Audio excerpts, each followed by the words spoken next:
ജീവിതം വീണ്ടെടുത്ത മുഹമ്മദ് സാലിഹിനെ മനോരമ ന്യൂസ് കുറച്ചു നാൾ മുമ്പ് പരിചയപ്പെടുത്തിയിരുന്നു.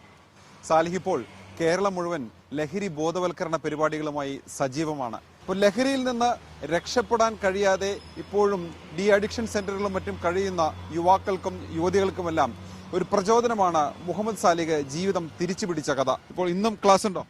ഉണ്ടായിരുന്നു. ഇവിടെ തന്നെ നമ്മുടെ ആദ്യ ഇൻസ്റ്റിറ്റ്യൂട്ടിലായിരുന്നു. എങ്ങനെയാണ് ആളുകൾ സമീപിക്കുന്നത് സാലിഹിനെ? അല്ല, എന്നെ ഒരുപാട് ആളുകൾ വിളിക്കുന്നുണ്ട്. അന്ന് ആ മനോരമ തന്നെ അത്യാവശ്യം വിളിച്ചിട്ടുണ്ടാവും. ഈ തൃശ്ശൂരിന്റെ പരിസരത്തിൽ തന്നെ ഒരുപാട് ആൾക്കാർ എന്നെ അന്ന് വിളിച്ചിട്ടുണ്ടായിരുന്നു.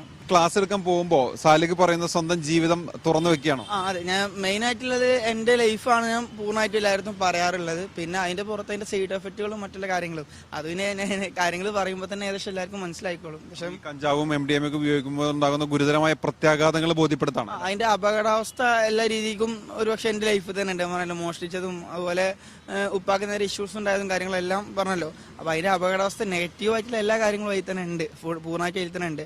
അതെല്ലാം കഴിഞ്ഞിട്ട് യാത്രക്ക് എല്ലാ ഒരുക്കത്തിലാണ്. കാസർഗോഡ് മുതൽ തിരുവനന്തപുരം വരെ നടക്കാൻ പോകണം. ഞാൻ കാൽനടയായിട്ടാണ് ഉദ്ദേശിച്ചിട്ടുള്ളത്. എനിക്ക് കഴിയാൻ പറ്റുന്ന എത്രത്തോളം ഭാഗങ്ങളുണ്ടോ, എത്രയും ഉൾഗ്രാമങ്ങൾ എത്രത്തോളം ഉണ്ടെങ്കിൽ അത്രയും ഭാഗങ്ങളിലേക്ക് ഞാൻ എത്തിപ്പെടും. അപ്പോ ഇതിന് പിന്തുണയായിട്ട് ആളുകൾ സോഷ്യൽ മീഡിയയിൽ വരട്ടെ അല്ലേ? വരട്ടെ. എന്തായാലും യുവാക്കളാണ് മുന്നിലേക്ക് ഇറങ്ങേണ്ടത്. യുവാക്കളാണ് ഇന്ന് ഇതിൽ ഏറ്റവും വലിയ അപകടത്തിലും സംഭവിച്ചുകൊണ്ടിരിക്കുന്നത്. ലഹരി ബോധവൽക്കരണം എന്ന് പറയുമ്പോൾ ലഹരിയുടെ വലിയൊരു മാർക്കറ്റ് ഉണ്ട് കേരളത്തില്.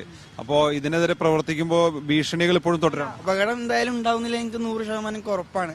ഇനിയിപ്പോ ആ അപകടം സംഭവിച്ചതിന്റെ പേരിലെങ്കിലും 10 പേര് മനസ്സിലാക്കിയിട്ടുണ്ടെങ്കിൽ ഒരുപക്ഷെ പുതിയ ജീവിതത്തിലേക്ക് അവർക്ക് ഇങ്ങനെയൊക്കെ സംഭവിച്ചിട്ട് അവൻ മുന്നോട്ട് വന്നിട്ടുണ്ടല്ലോ, ആ രൂപത്തിലെങ്കിലും മനസ്സിലാക്കിയിട്ട് ആരെങ്കിലും 10 ആൾ ഇറങ്ങി വന്നിട്ടുണ്ടെങ്കിൽ അതൊരു പക്ഷെ മറ്റുള്ളവർക്കും വലിയൊരു പ്രയോജനമായി മാറും.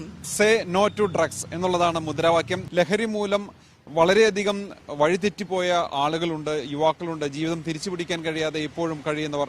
അവർക്കെല്ലാം പ്രചോദനമാകട്ടെ മുഹമ്മദ് സാലിഹിന്റെ ജീവിതം. തൃശ്ശൂരിൽ നിന്ന് നിഖിൽ ഡേവിസ്, മനോരമ ന്യൂസ്.